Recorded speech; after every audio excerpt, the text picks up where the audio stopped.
Նայեք շների կացարան, եթե ուզենաք ինչ-որ մի տարածքում կառուցեք, կարող եք զաբորը, այսինքն պարիսպը սետկեքով այս ձևով քաշեք։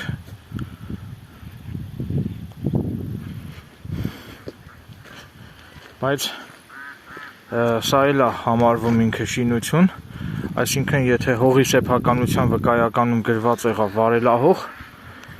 օրենքով իրավունք չկա նույնիսկ սետկեքով այս ձևով պարսպապատել։ Դրա համար պետք է հողի նպատակային եւ գործառնական նշանակությունը փոխեք կադաստրում, փոխեք գյուղատնտեսական արտադրական օբյեկտ, որպեսզի իրավունք ունենաք ահա այսպիսի զաբոր կառուցեք սետկեքով։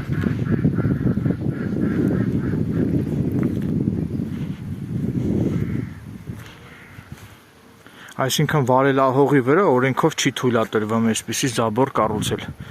Վարելահողի գյուղատնտեսական նշանակությունը, գործառնական նշանակությունը պետք է փոխվի, գրվի գյուղատնտեսական արտադրական օբյեկտ, որի համար պետք է կադաստրում վճարեք բավականին մեծ գումար։